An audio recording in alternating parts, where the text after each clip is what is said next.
Meus amigos, muito boa noite para todos vocês. Que Boa Deus, noite. Boa noite.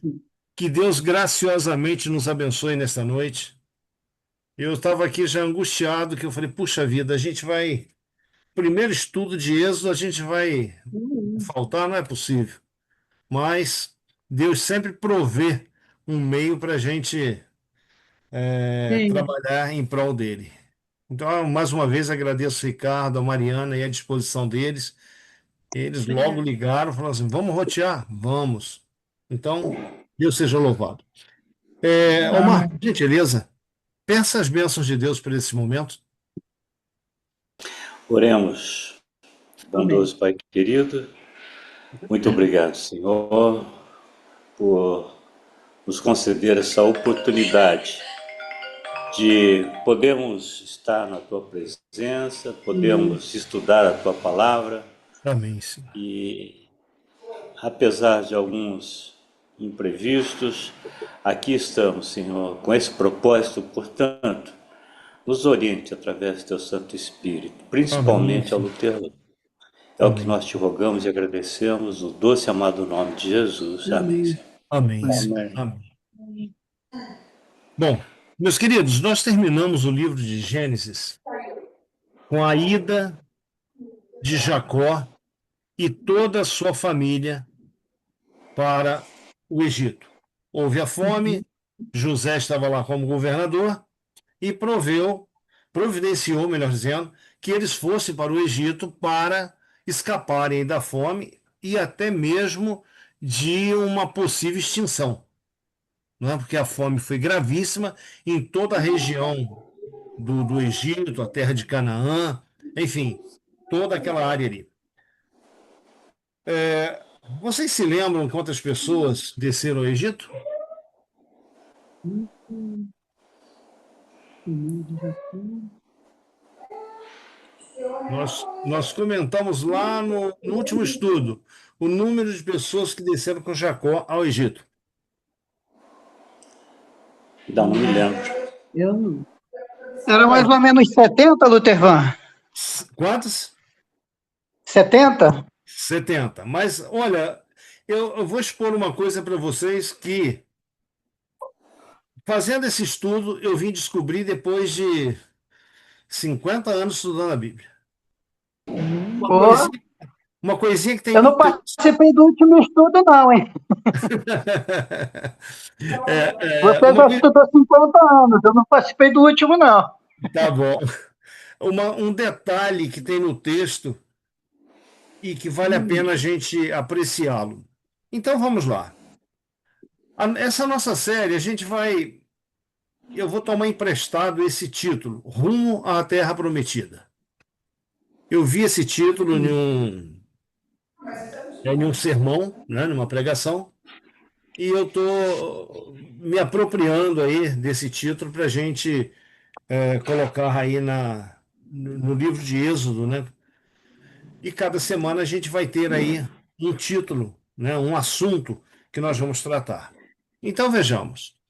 Pela fé, Moisés, apenas nascido, foi Hum. ocultado por seus pais durante 3 meses, porque viram que a criança era formosa. Também não ficaram amedrontados pelo decreto do rei. Bom, por que esse texto? Esse texto é um texto lá de Hebreus, Uhum. o capítulo 11 do livro de Hebreus. A gente conhece esse capítulo como a galeria da fé. Homens ali que, homens, mulheres que tiveram um relacionamento íntimo com Deus, foram usados por Deus, viveram pela fé e são para nós aí verdadeiros exemplos. Exemplo. O livro de Êxodo, ele se divide em 4 sessões. E nós vamos estudar essas 4 sessões dentro aí de possivelmente 2 meses ou 3 meses. A primeira sessão é Israel no Egito. A gente vai ver hoje um pouco de Israel no Egito e semana que vem também.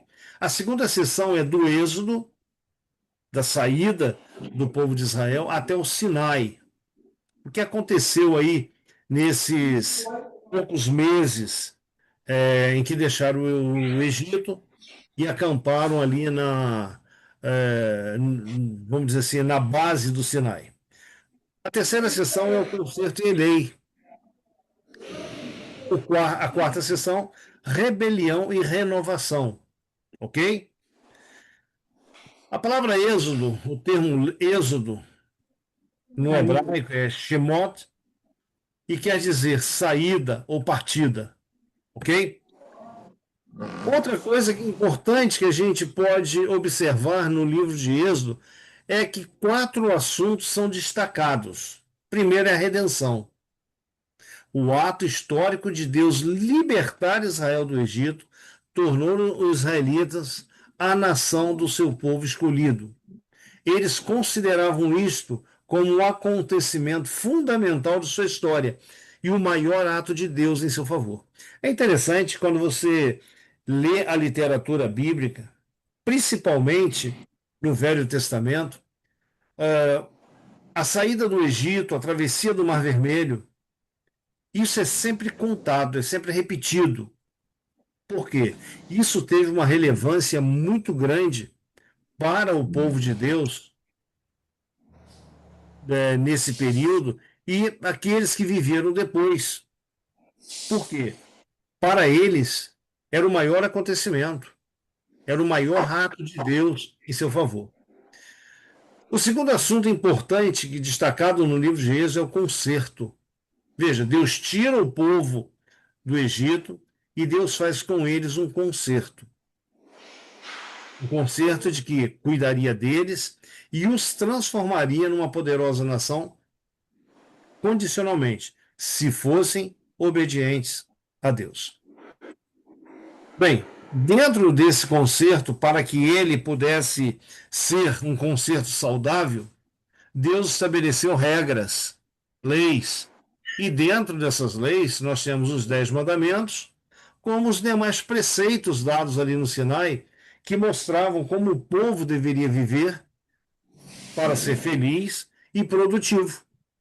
Ok? Tudo isso mediante obediência. Bem, você vê redenção, conserto, lei, e agora nós caímos em outro ponto importantíssimo. Já que Israel seria uma nação teocrática, Deus dirigindo, Deus conduzindo, Deus ditando como o povo deveria viver, então também esse povo deveria aprender como adorar esse Deus. Lá no Egito, eram N deuses diferentes. Agora eles teriam um único Deus para adorar. E eles não podiam trazer para a adoração desse Deus que os libertou do Egito, eles não poderiam trazer a adoração do Egito. A adoração a Deus era uma adoração diferenciada. E para isso, nesse quarto assunto que a gente vai tratar aí dentro do livro de Êxodo, nós vamos encontrar o santuário. É quando Deus chama Moisés e diz para ele e para os líderes: ó, vocês vão me fazer um santuário porque eu quero habitar no meio de vocês. Então Deus ele torna-se o centro da adoração para aqueles que foram resgatados do Egito. Ok? Bom, olha, gente, vocês tendo dúvidas, tá? Perguntam, o Omar está aqui para responder. Tá bem?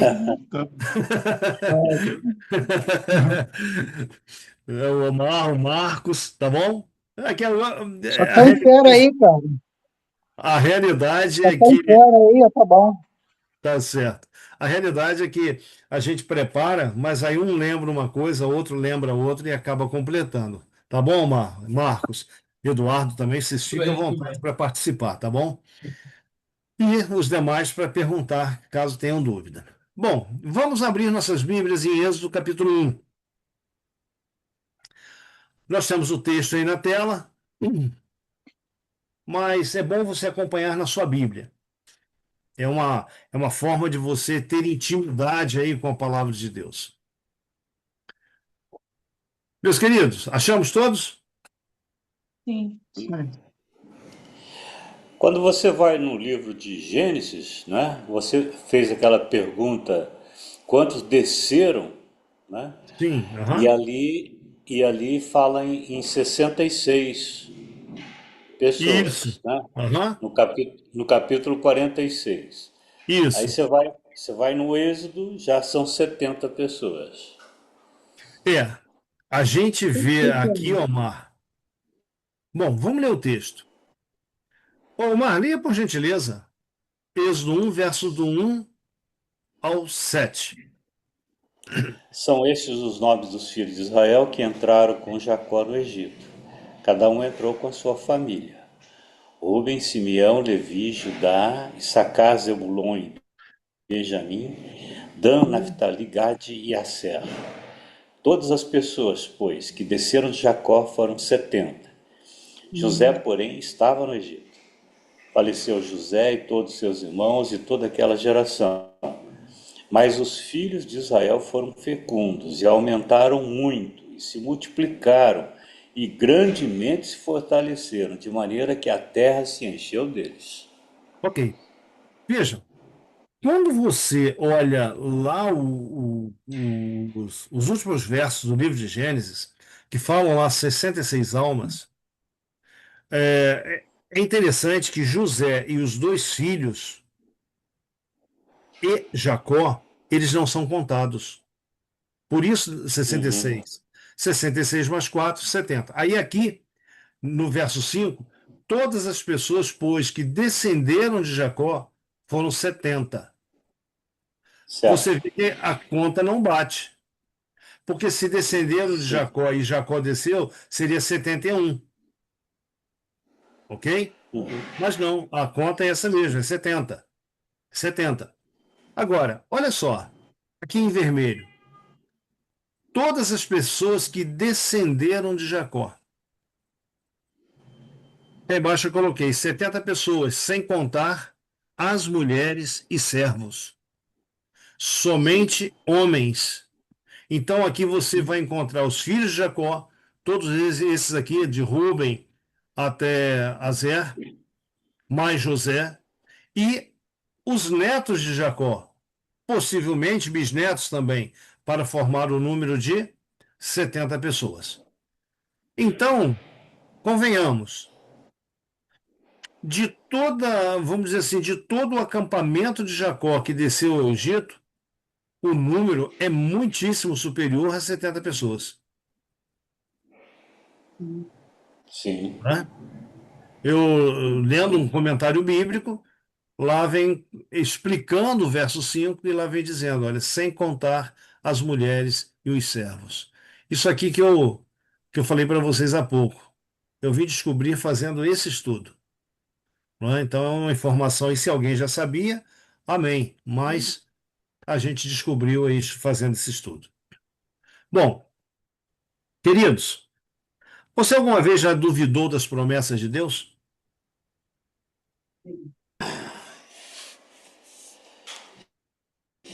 Essa pergunta é muito auspiciosa, porque o maior problema do ser humano é duvidar das promessas de Deus. Exatamente, Omar. Às vezes a gente acha, Omar, que Deus está demorando. Sim. Sabia, Mariana?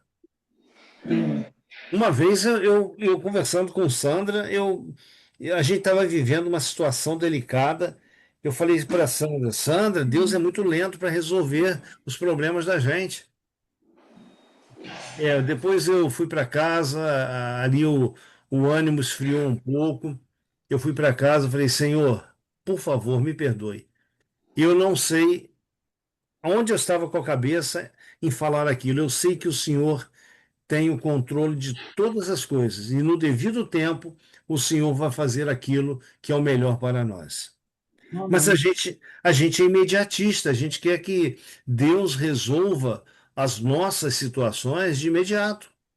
Surgiu o problema, o Senhor resolve de uma vez, não é? Mas olha só, olha quanto tempo levou para Deus resolver uma questão aí. Então, Gênesis capítulo 17, versículo do 2 até o versículo 8, diz assim, olha. Veja, a gente voltou lá em Gênesis. Deus já tinha chamado Abraão, ele chamou Abraão no capítulo 12. Deus disse para Abraão assim, ó, farei uma aliança entre mim e ti, entre Deus e Abraão, e te multiplicarei extraordinariamente. Prostrou-se Abraão rosto em terra, e Deus lhe falou: Quanto a mim, será contigo a minha aliança. Serás pai de numerosas nações. Abraão já não será o teu nome, e sim Abraão. Ou seja, Abrão não será o teu nome, e sim Abraão. Porque por pai de numerosas nações te constituí. Far-te-ei fecundo extraordinariamente. De ti farei nações, e reis procederão de ti. Estabelecerei a minha aliança entre mim e ti, e a tua descendência no decurso das suas gerações, aliança perpétua, para ser o teu Deus e o Deus da tua descendência. Dar-te-ei e à tua descendência a terra das tuas peregrinações, toda a terra de Canaã em possessão perpétua, e serei o seu Deus.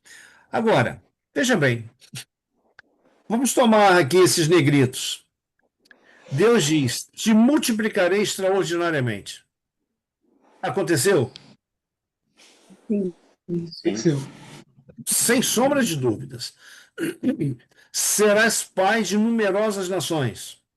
Aconteceu? Sim. Sim. Quando a gente estuda o livro de Josué, ali a gente tem uma noção dessa expressão aqui: serás pai de numerosas nações. Por quê? Por pai de numerosas nações te constituir. Veja, Deus está afirmando, reafirmando, dentro de uma única conversa: far-te-ei fecundo extraordinariamente, e te farei nações e reis procederão de ti. Tudo isso aqui foi uma realidade. A gente vai poder ver isso mais à frente. Agora, para isso aqui ser uma realidade, olha o que aconteceu. Gênesis capítulo 15, a gente volta 2 capítulos lá em Gênesis. Sim. Ao pôr do sol, caiu profundo sono sobre Abrão, e grande pavor e cerradas trevas o acometeram. Então lhe foi dito: sabe com certeza que a tua posteridade será peregrina em terra alheia e será reduzida à escravidão. E será afligida por quantos anos? 400 anos. 400 anos. Mas também eu julgarei a gente a que te tem de sujeitar-se, e depois sairão com grandes riquezas. Nós vamos ver isso aí dentro de uns dois ou três estudos mais, e você vai ver como como isso foi uma realidade. Tu irás para os teus pais em paz, serás sepultado em ditosa velhice. Agora no verso 16. Na quarta geração tornarão para aqui, porque não se encheu ainda a medida da iniquidade dos amorreus. Veja, três coisas importantes nós vemos aqui. Primeiro, 400 anos e quarta geração. Deus está dizendo para Abraão: olha, a tua descendência, ela vai se formar daqui a tantos e tantos anos. A tua descendência, ela vai ser escrava em uma terra. Essa terra vai acolhê-la, essa terra vai recebê-la, mas essa terra vai ser escrava. Vai escravizar os teus filhos. Mas também, veja, Deus ele já tinha visto, Omar, a injustiça dos egípcios muito lá na frente. Porque no verso 14 ele diz: mas também julgarei a gente, ou seja, o povo, a nação, que te tem de sujeitar-se. Sim. E a gente vai ver isso na questão das pragas. Ok? Mas em que, ao mesmo tempo em que o povo de Deus estaria cativo no Egito, o que aconteceu? Gente, só um instante.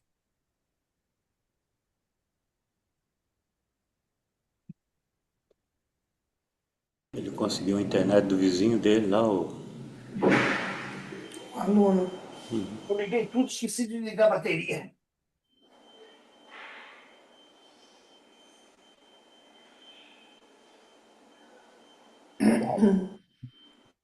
Sempre uma coisa.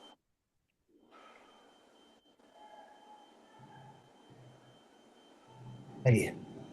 Então, veja, em tudo isso, esses 400 anos que foi que foi colocado que o povo ficaria cativo no Egito, não é?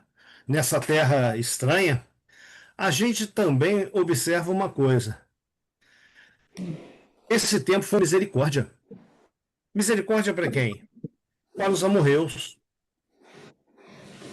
E, se vocês se lembram, quando nós começamos a estudar o livro de Gênesis, que a gente falou da descendência de Caim, os amorreus, que constituem ali todas as nações que compunham ali a terra de Canaã, os amorreus, eles eram descendentes de Caim. Os cananitas, eles eram descendentes de Caim. E eles conheciam o Deus verdadeiro. Abraão, quando esteve na terra dos amorreus, Abraão foi um missionário. Ele pregou para todo aquele povo ali, só que eles não fizeram caso da mensagem recebida. E o que acontece? Aí, quando você rejeita a palavra de Deus, o pecado ele se avoluma. O pecado ele toma uma posição superior na vida da pessoa.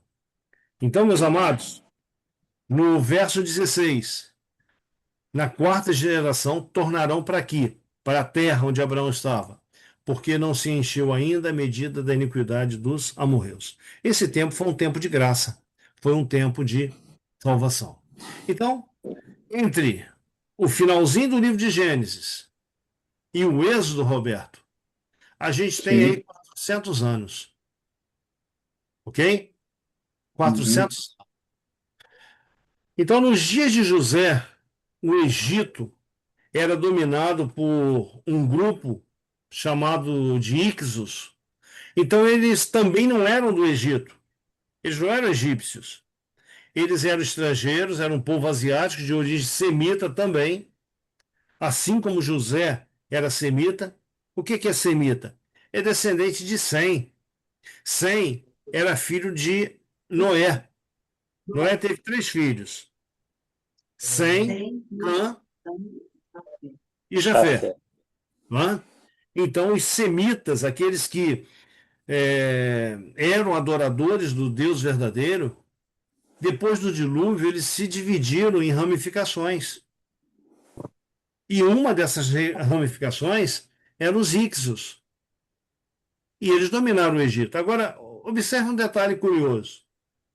Vocês lembram que quando José ele relatou o sonho do faraó, deu para ele a interpretação e prontamente o faraó colocou José numa posição elevada de confiança para gerir ali os negócios do Egito? Ok. Aquele faraó também era de descendência semita. Por isso, José foi tão bem aceito. Então, José viu, ou melhor, Faraó viu que José era alguém com quem o Deus do céu se comunicava. Ninguém melhor para ter por perto do que uma pessoa que tinha um íntimo relacionamento com, com Deus. Um detalhe: o Deus conhecido também do Faraó. Agora, nós vimos aqui, olha, 400 anos entre Gênesis e Êxodo. Entenda uma coisa: desses 400 anos, não foram 400 anos de escravidão. Eles passaram em uma terra que não era deles, 400 anos. Mas os primeiros 200 anos, o povo israelita prosperou, enriqueceu, desfrutou aí de total liberdade. Né? Mas teve um problema. O povo israelita, os descendentes de Jacó, eles se esqueceram quem eram. Eles, não a sua totalidade, mas a maior parte deles, do povo, né, esqueceu quem era o seu Deus e começaram a adorar também os deuses do Egito.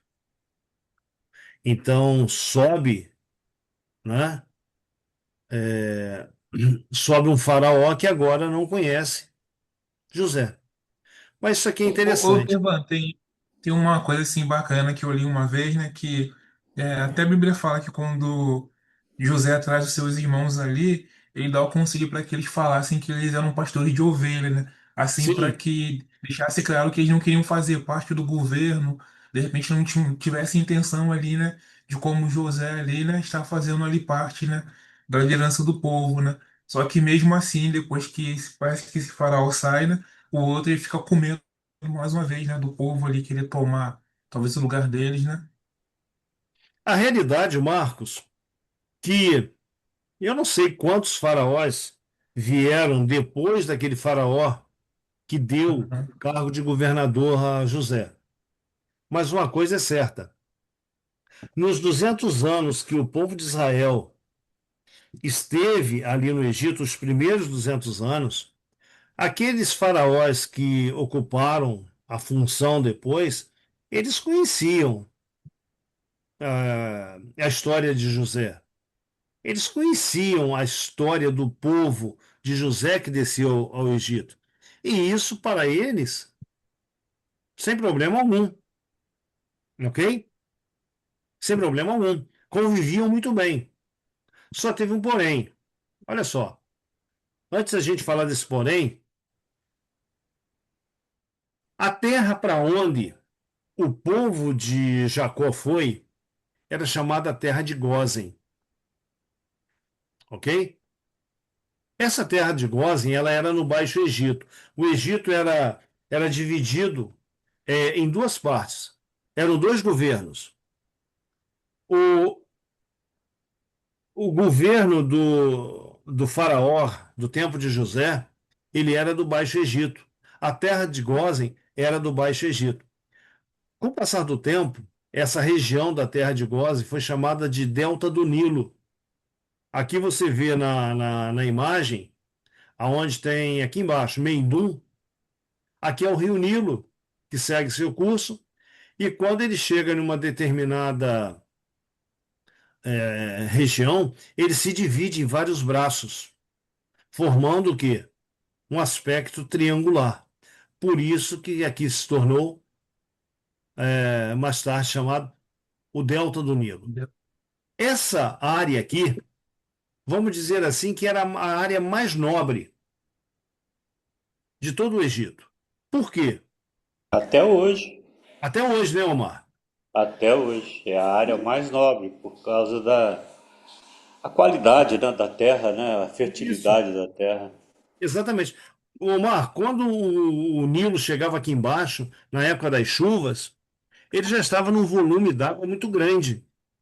Sim. Então, o que acontecia? Ele transbordava em toda essa área, deixando a terra, vamos dizer assim, bem adubada, bem fertilizada. Então, nessa região fértil, né? Os israelitas, eles foram agricultores e lidaram também com gado. Essa região era rica, né? Para isso aí, né? E foi exatamente nesse delta do Nilo, aqui, que o povo de Israel cresceu, se multiplicou, tornou a economia próspera. O povo de Israel aqui, vivendo nessa região, tornou o Egito rico, próspero também.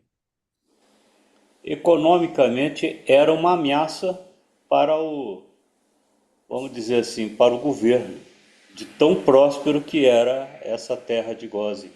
Sim, sim, com certeza, com certeza. Mas, Omar, numa determinada época, próxima aí desses 200 anos, o final dos primeiros 200 anos, os dois Egitos, eles foram unificados.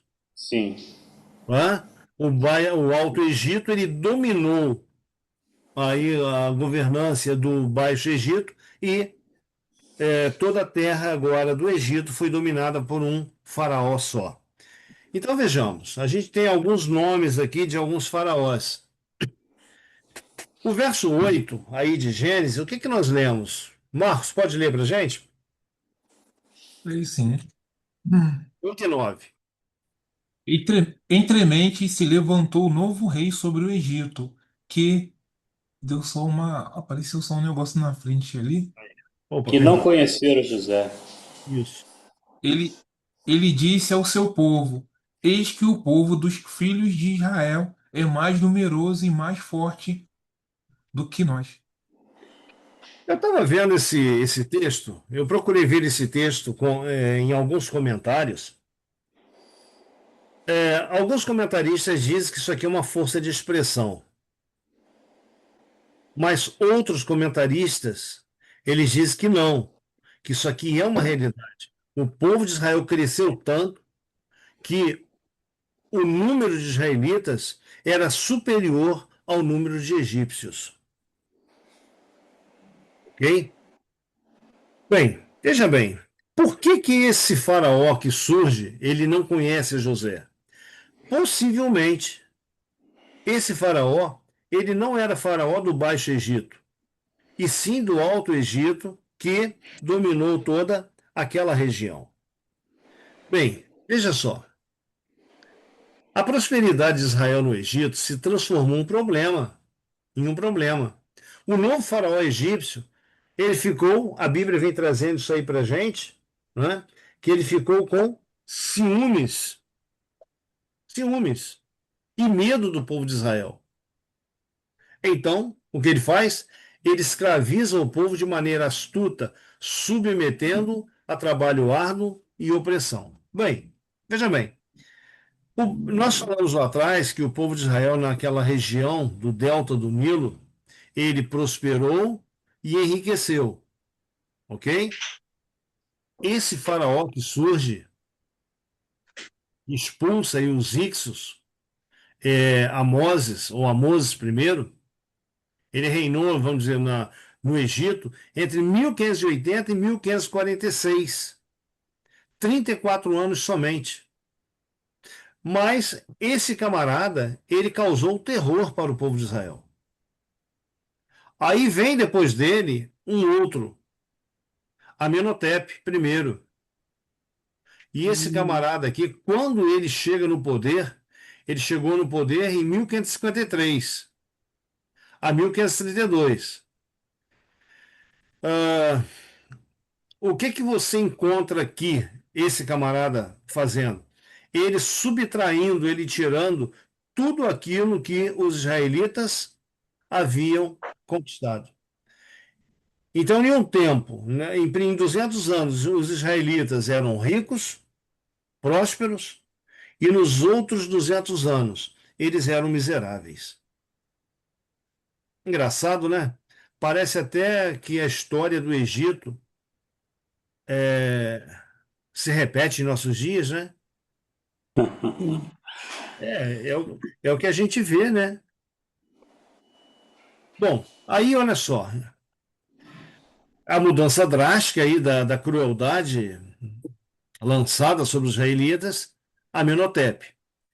Agora, teve um outro camarada, Tutmés I, que foi de 1525 a 1512.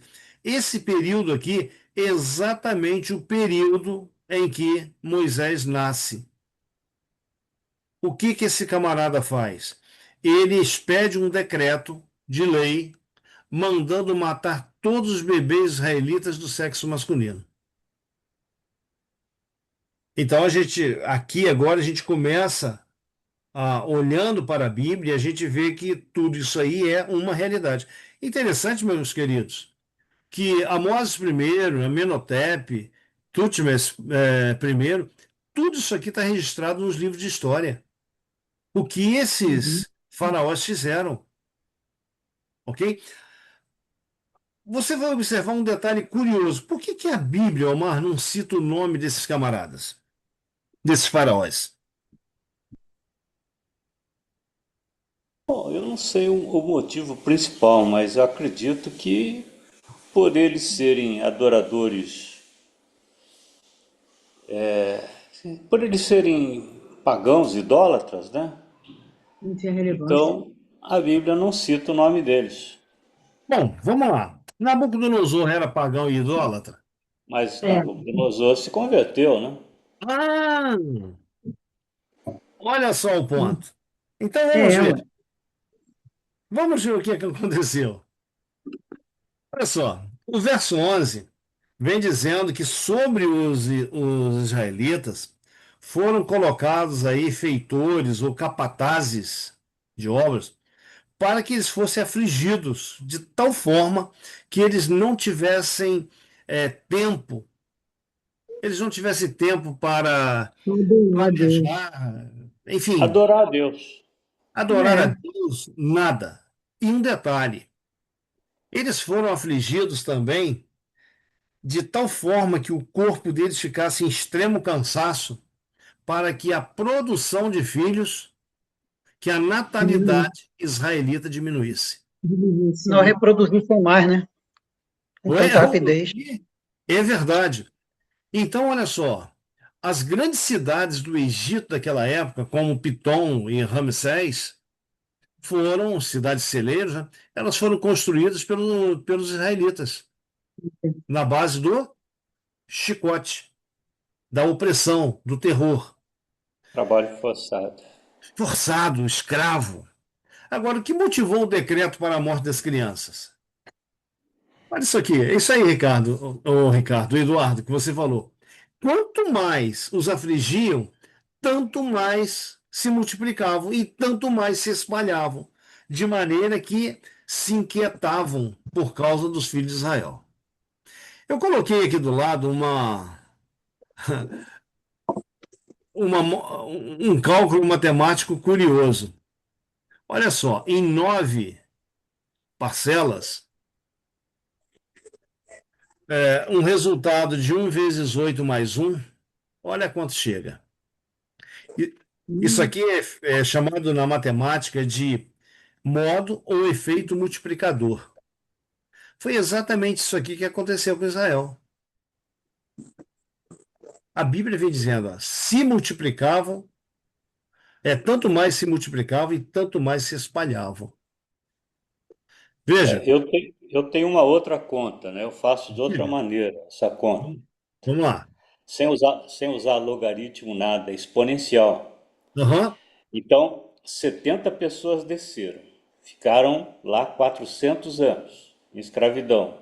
Você nem pode contar os 400 anos, mas com uma taxa de fecundidade de 2,6 filhos por ventre de mulher, então você tem no final dos 400 anos 2 milhões de pessoas.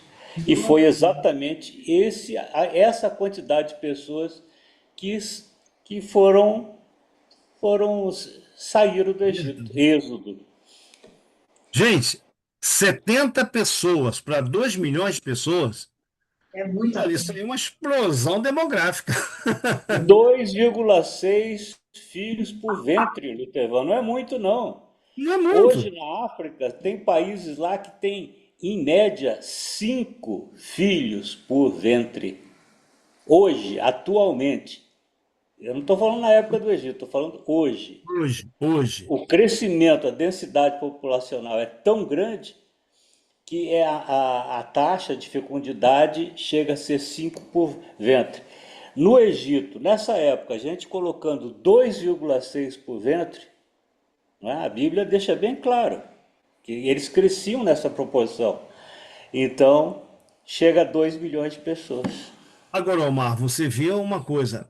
Para a época em que era, é um índice muito alto, É, não é? A, muito quanti- alto. a quantidade de pessoas que foram para o Egito é um índice muito alto. Agora, hoje eu estava vendo uma reportagem quando ele explicando 1967 ali, quando a NASA, né, quando os Estados Unidos mandou uma nave à Lua, coisa e tal, a quantidade de pessoas que tinha no mundo. Então, era 600 milhões de pessoas assistindo, e isso era 1/4 da população. Então, nós tínhamos ali aproximadamente 2 bilhões de pessoas e 400 milhões. Sim. Hoje, quanto tempo tem?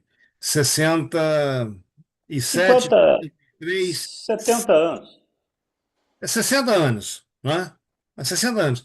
Você vê, passou de 2 bilhões e 400 para 8 bilhões. É. Mas hoje, a taxa é menor do que 2 filhos por ventre. Hoje. Sim, bem Então ela é menor. decrescente. Hoje ela já é decrescente. É tanto que em alguns países eles estão envelhecendo, Ah, a né? Europa toda está envelhecendo. Não é? Tem países que, se não for mudado aí essa concepção das pessoas, a ideia das pessoas, vai envelhecer e vão ser tomados por outros países. Ou então vão ficar desocupados. Bom, E, isso não acontece. e culturalmente falando, a gente percebe que há uma tendência tão grande que os casais não querem mais ter 2 filhos, 3 filhos, entendeu? Sim, Em sim, outras sim. palavras, o crescimento tem sido negativo. O Negativo. crescimento, Sim, o crescimento tem sido negativo no Negativo. mundo inteiro. É verdade. Apesar dessa taxa que eu falo para você, que na África chega a 5 por ventre, países como países que até vivem em guerra, não é? Eu já podia estudar melhor para falar sobre isso. Se não fosse isso, o decréscimo seria muito mais acentuado, só não é acentuado por essa razão. Com certeza. Com certeza. Com certeza. Então, olha só. Eu coloquei aqui, motivo número a multiplicação. O que motivou o decreto para multiplicar? Primeiro, a multiplicação. Vamos para o motivo número 2. As parteiras, elas sim. preferiram obedecer a Deus que a homens. Alguém É, pode para nós aí o Pilar, verso 15 ao 22?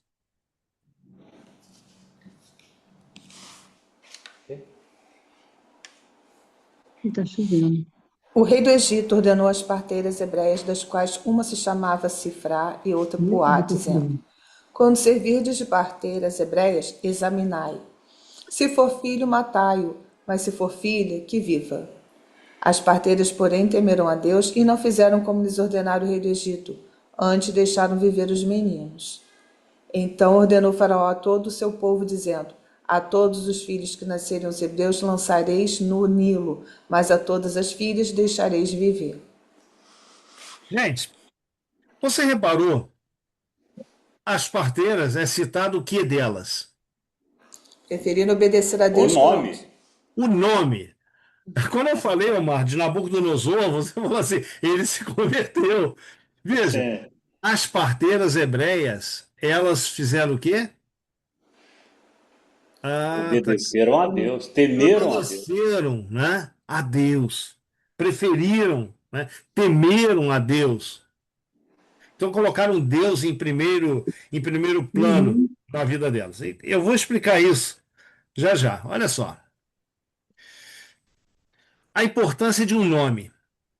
Hoje, as pessoas, elas viu lá na televisão um artista, nome bonitinho, simpatizou com o artista, vai e coloca aquele nome no filho.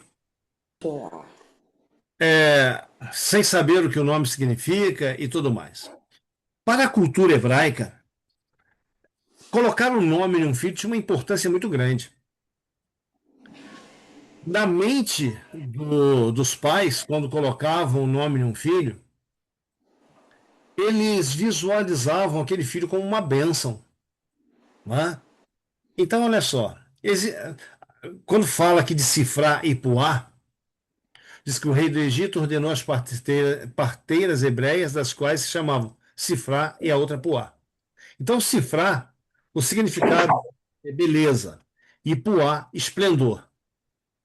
Nossa, Entre os comentaristas, existe uma dúvida, eu procurei ver, não há um consenso, e eu, particularmente, eu tenho aí o meu pensamento a respeito, mas não existe um consenso de dizer é isso ou é aquilo. Existe uma dúvida se elas eram hebreias ou se elas eram parteiras egípcias que trabalhavam fazendo o parto das mulheres hebreias. Por que que eu acredito que elas eram israelitas, que eram hebreias? Por causa de seus nomes, porque os nomes delas eram nomes hebreus, Ah, Sifra e Puá. Esses dois nomes não são nomes de origem egípcia, e sim de origem hebreia. uhum. Olha só, quanto à importância dos nomes, que elas são citadas, abençoadas e aprovadas por Deus, naquilo que fizeram, movidas pelo temor ao Senhor. Mas você poderia me dizer assim, o argumento que elas usaram quando foram indagadas, por que que as crianças, os meninos hebreus estavam sobrevivendo, elas usaram um argumento que era uma mentira. Ah, não, as mulheres hebreias são mais espertas. A gente vê, elas já tiveram seus filhos, auxílio das, não é? Não, mas foi. A gente pode dizer que foi uma Sim. mentira. Sim. Mas Deus não levou em conta esse ato delas. Por quê? Nesse ato delas, embora a mentira seja um pecado, o que prevaleceu foi o temor ao Senhor. Viu, Lutevan? Oi. Um detalhezinho também para cifrar e Poá é que muito provavelmente elas eram descendentes dos Ixos. Então eles foram expulsos, mas elas permaneceram. Elas tinham ascendência semita também. Semita, não é? Então a gente não tem, Omar, aí a gente não pode dizer com certeza é isso, bater o martelo. Mas eu prefiro crer também dessa forma. Elas tinham descendência aí de um povo que temia o Senhor, né? Doutor Agora, Ivan, oi, ficou fácil também para o faraó acreditar no que as parteiras diziam, porque essas mulheres, né, elas trabalhavam em serviços pesados, né? Ela era dedicada à agricultura. Então, quando as parteiras falaram, "Olha, essas mulheres são muito fortes, quando a gente chegava lá, ela já tinha resolvido já todo o problema. Eu digo assim que foi fácil para ele acreditar, porque essas mulheres realmente eram as guerreiras danadas. Elas não ficavam só no lar, elas participavam da agricultura na época, né? Elas trabalhavam junto com os homens. sim, sim, Lógico que a sim. maioria do serviço era, né, gado, ovelhas, né, depois passou para tijolo, foi para a área da construção, mas essas mulheres elas trabalhavam firmemente na parte da agricultura, né, que é algo pesado também. Né? O Eduardo, um detalhe que a gente tem que levar em conta aí, dentro disso aí que você falou, a escravidão não era somente para os homens. A É escravidão, verdade, a escravidão era para verdade. o povo. Então, as mulheres, os adolescentes, os jovens, todos eles estavam aí no mesmo barco, ok? É Agora, verdade. veja bem, eu perguntei lá atrás por que que o nome de Faraó não é mencionado. Veja, Faraó, o homem mais importante do Egito, para a gente saber quem é lá o indivíduo, qual o nome dele, a gente tem que recorrer aos livros aí, às bibliotecas, pesquisar para descobrir que esse camarada aí é Tutmés I, porque a Bíblia não cita. Não cita como citou Nabucodonosor, não cita como citou Assuero, Artaxerxes, Ciro, né? O Oi. Lutevan, inclusive, além da Bíblia não citar, você falou o nome de Napoleão Bonaparte. Uhum. Pois justamente nessa época de Napoleão Bonaparte é que se encontrou a Pedra de Roseta lá no delta do Nilo Sim. e que eles puderam fazer a interpretação dos hieróglifos, ou seja, até então não se conhecia a linguagem egípcia, porque é uma escrita figurativa, e como na Pedra de Roseta o texto está em três línguas, né? Eu não me lembro se é grego, aramaico e do Egito, copta, mas eles puderam, a partir dali, fazer a tradução e aprender a interpretação dos hieróglifos. Sim. Consequentemente, a partir dali, né, foi um general de Nabucodonosor fazendo as investidas ali, Champollion, que conseguiu descobrir isso daí. Foi uma coisa assim notável na época. Uma descoberta fantástica. Ó, e ainda mais, vejam, muita coisa na Bíblia, por exemplo, foi mencionado na Bíblia o nome de um rei e a alta crítica, ela, ela dizia que esse rei não existiu. Então, naquele cilindro de Ciro, lá vem falando desse rei, o nome desse rei. Então, quando foi achado o cilindro de Ciro, que viram o nome desse rei lá registrado, puderam afirmar, não, a Bíblia tem razão. A Bíblia ela é fiel naquilo que ela apresenta. Agora, olha só, por que que o nome do faraó não foi citado aí quando Moisés escreveu o livro de Êxodo? Dentro da cultura hebraica existia um pensamento seguinte: se o camarada não vai estar no céu, então não é nem necessário mencioná-lo. Interessante, né? Geralmente, ó, eu coloquei até aqui embaixo, geralmente dentro da cultura hebraica, quando nomes eram citados com seus atos de benevolência, isso era um indicativo de que tal pessoa alcançou o favor ou a graça de Deus e estará no céu. O contrário não precisa ser mencionado.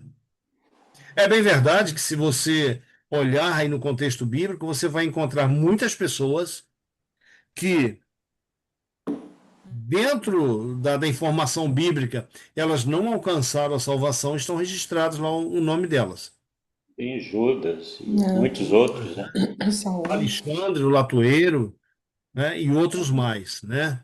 Demas. Ok. Então, gente, adiantando aqui, por que que o nome ele é importante? Olha esses nomes. Nós falamos que o nome, os pais, eles visualizavam uma bênção, eles já abençoavam os filhos com o nome. Jacó, agarrado ao calcanhar. Israel, príncipe que luta com Deus. Abraão, pai de multidões, nações. Isaque, quer dizer riso. Daniel, Deus é meu juiz. Samuel, ouvido por Deus, ou Deus ouve. Emanuel, isso é mais fácil, né? Deus conosco. Pedro, pedra móvel, ou seja, um fragmento de rocha. Agora eu te pergunto, você sabe aí o significado do seu nome? Luz. Nem imagina. Heloísa é fácil, né? Oi? Luísa, Heloísa é fácil, né? Luz, né? É, Luz, exato. Luz, glória, né? É. Então, por exemplo, o meu nome, a Sandra diz que foi depressão pós-parto.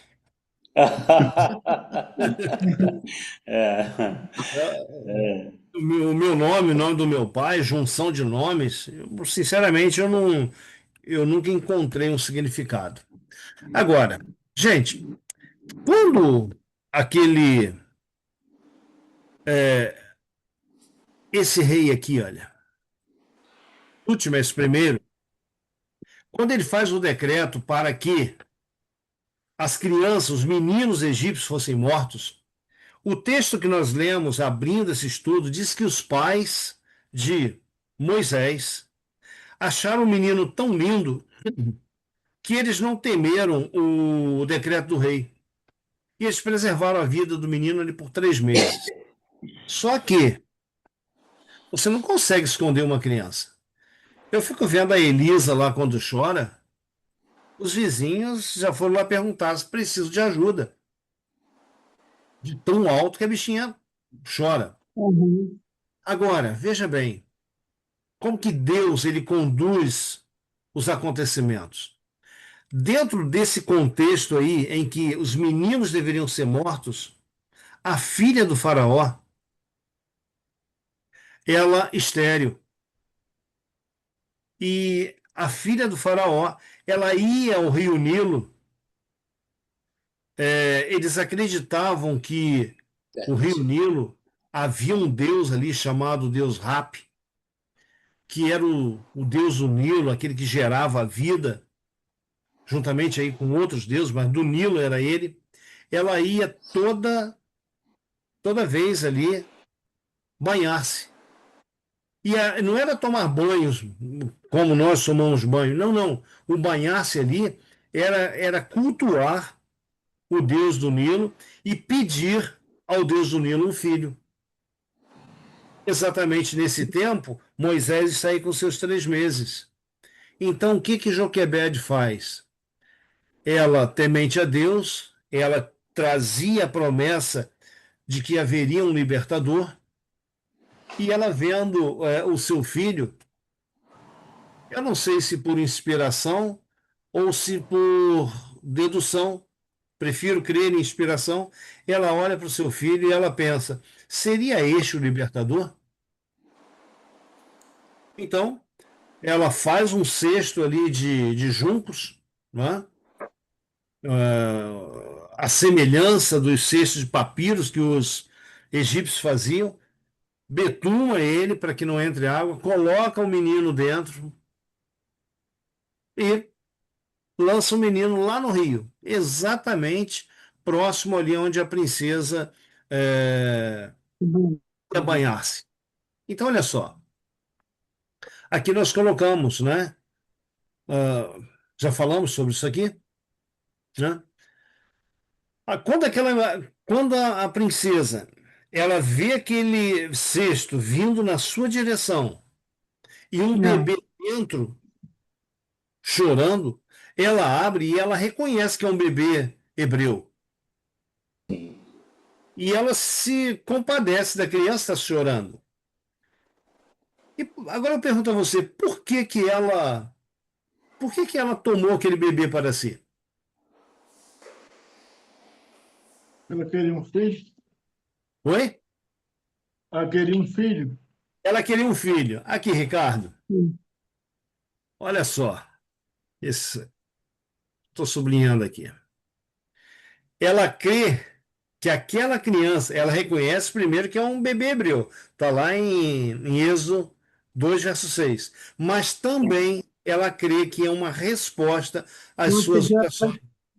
é, eu Né? pensei nisso. Ela crê que é uma resposta às suas orações e o toma para si. Bom, E ela dá, imediatamente, e ela dá o nome de Moisés. como uma? E ela dá o nome de Moisés. Sim, sim, ela dá um nome. É Retirado interessante, né? O nome que ela da dá. vida. Olha só, imediatamente surge uma mocinha, uma adolescentezinha, Que a e Miriam, que é Miriam, né? Chega, ela fala, mas como é que eu vou alimentar essa criança, coisa e tal? Aí a menina chega e diz assim, olha, eu conheço uma mulher que pode é, cuidar do menino aí para a senhora. E ela apresenta Uma quem? ama de leite. É uma rama de leite. Joquebede, E quem foi a rama de leite? É, A a própria própria mãe. mãe. A a própria própria mãe. mãe. Né? Bem, queridos, olha só. Diante disso aqui, esse texto aqui, eu achei ele magnífico. Heloísa, por gentileza, ou Omar, um dos dois aí, lê pra gente. Os anjos encaminharam a filha de Faraó para ali. Sua curiosidade foi provocada pela pequena cesta, e ao olhar para a linda criança que dentro estava, leu a história num relance. As lágrimas do bebê despertaram-lhe a compaixão, e suas simpatias se estenderam à mãe desconhecida que recorrera a tal meio para preservar a vida de seu precioso pecorrucho. Resolveu que ele deveria ser salvo. Ela adotaria como seu. Esse relato aqui, ampliado, a autora desse texto, ela diz que anjos de Deus conduziram aquele bebê até aquela mulher. Então, anjos de Deus estavam cuidando para que aquele bebê fosse cuidado, fosse aceito, fosse guardado, protegido e etc. Bem, quanto tempo aquele menino ficou com a sua mãe, vamos dizer, a sua mãe biológica? Ganhando, ganhando um bom dinheiro para cuidar do seu próprio filho. Exatamente, né? Ela salariou a, a Já Joquebede. cuidou. Gente, 12 anos. 12 anos aquele menino ficou na companhia de Joquebede. Esses 12 anos, Joquebede empreendeu tudo o que ela podia para colocar na cabecinha desse menino, colocar ali o conhecimento de Deus. Meu Deus. Por quê?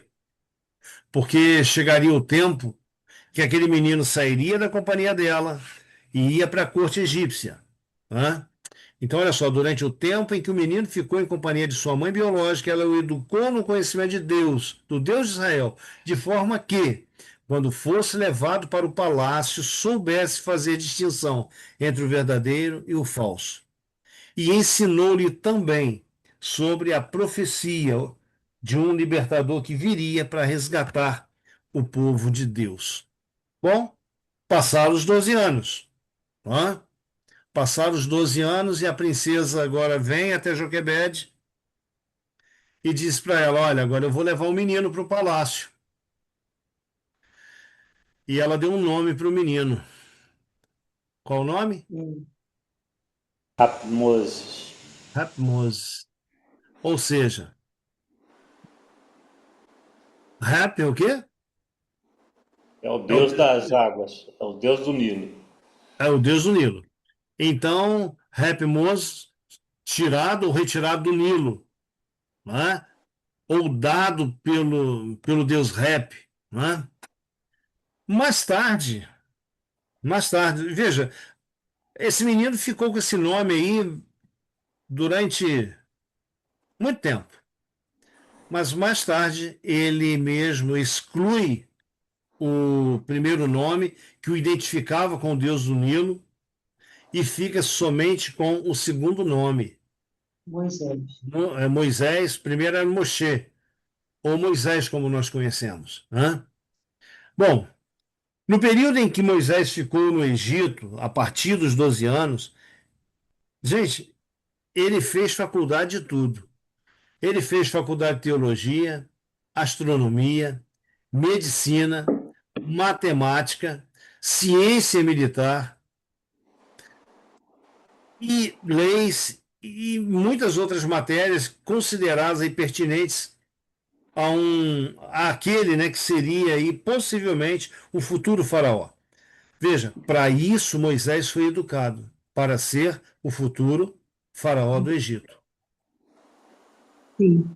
Né? A história relata que algumas batalhas, pelo menos duas, né, são relatadas que Moisés comandou e foi vitorioso. As cidades importantes do Egito, naquela época, foi Moisés quem desenhou, arquitetou, né, Omar? É, pode ser. Arquitetou, né, planejou e construiu. Então, nesse período aí, o Egito teve um avanço para a época, vamos dizer assim, tecnológico muito grande. Tudo devido a Moisés. Sabe, diante de tudo isso, você pode pensar assim, poxa, mas o povo de Deus estava sofrendo escravidão, Moisés estava no bem bom lá do palácio. Onde estava Deus em tudo isso? Deus estava preparando aquele que mais tarde seria o libertador do seu povo. Interessante também, meus queridos, que nada foge ao cuidado de Deus. O mesmo zelo que teve Moisés, que Deus teve, né, por Moisés lá no passado, é o mesmo zelo que Deus tem por seus filhos hoje. Amém. Entenda uma coisa: você é filho de Deus, você pode estar passando por dificuldades, de repente se sente até escravizado devido às circunstâncias. Não se esqueça de uma coisa: se você tem a tua vida nas mãos de Deus, Deus, ele não se esqueceu de você. No momento certo, Amém. no momento certo, Deus vai agir. No momento certo, Deus vai te dar livramento. E mesmo que esse livramento tão esperado ele não venha, um dia, lá na frente, você não vai ser tratado como escravo mais, como esse mundo tratou. Você vai ser uma pessoa livre em Cristo Jesus, príncipe no reino dos céus. Queridos, nosso estudo ele faz uma pausa, porque nós vamos continuá-lo semana que vem. Então, na semana que vem, o nosso próximo estudo será chamado junto à sarça ardente. Nós paramos com Moisés aí com 12 anos, estudando, tornando-se homem feito e conquistando muitas coisas para o Egito. Na semana que vem, a gente vai ver esse homem feito, fazendo coisas, tentando dar uma ajuda a Deus, uma ajuda, vamos dizer, que Deus não pediu. Ainda não havia chegado o tempo da libertação do povo, mas Moisés entendeu precipitadamente aquilo que Deus ia fazer e tentou dar uma ajudinha a Deus. Não dê uma ajudinha a Deus. Confie nele. Na hora certa, Deus vai resolver todas as nossas situações pendentes. Amém, Jesus. Gente, Amém. coloque nas mãos dele. Permita ele ser Deus em tua vida. Permita ele ser Amém. o melhor e o único. Amém? Podemos Amém. continuar semana que vem? Sim. Sim. Omar, Heloísa, Márcio, querem acrescentar mais alguma coisa até aqui? Não. Não, nada, nada. Tá Eu ótimo. acho que eu tô bem. Vamos orar ao nosso Deus, vamos ser gratos a Ele por esses momentos. E mais uma vez agradeço a Mariana e Ricardo pela disposição para que essa live pudesse estar acontecendo agora. Obrigado. Esse Amém. Vamos orar? Maravilhoso Deus, bondoso, eterno, Santo Pai. Senhor, nossos corações são agradecidos a Ti, o cuidado do Senhor conosco. O mesmo Amém. Deus que cuidou do Teu povo no passado é o mesmo Deus que cuida de nós hoje. O Amém. mesmo Deus que operou redenção, libertação para o Teu povo no passado é o mesmo Deus que nos liberta hoje das nossas angústias, dos nossos pecados e nos promete uma terra nova, uma terra onde mana leite e mel, uma terra onde a dor, a morte, o sofrimento, as lágrimas não Não existirão mais. existirei mais. Por favor, Amém. amado Deus, trabalhe em nossos corações, Sim, de meu tal Deus. forma que a gente sinta a necessidade e o desejo de colocar nossas vidas inteiramente ao teu Em tuas dispor mãos, Senhor. e em tuas Amém. mãos. Amém, Abençoe Jesus. cada um dos teus filhos nesta noite, nos Sim, dê meu a Deus. unção do teu Deus Espírito, Santo. nos dê, Senhor, uma noite de paz Meu na Deus. tua presença. Amém. É o que nós te pedimos Sim. agradecidos, no eterno e bendito nome de Jesus. Amém. Amém, Senhor. Amém. Amém. Amém. Meus queridos, sejam abençoados. Que Deus nos conceda aí uma excelente noite de descanso e que, pela graça de Deus, amanhã cedo a gente possa despertar para mais um dia de lutas aí, mais um dia de trabalho. Amém? Amém. Amém. Amém. Boa Boa noite a noite. todos. Boa noite a todos. Boa Boa Obrigado. noite, irmão. Boa noite. Obrigada, boa noite.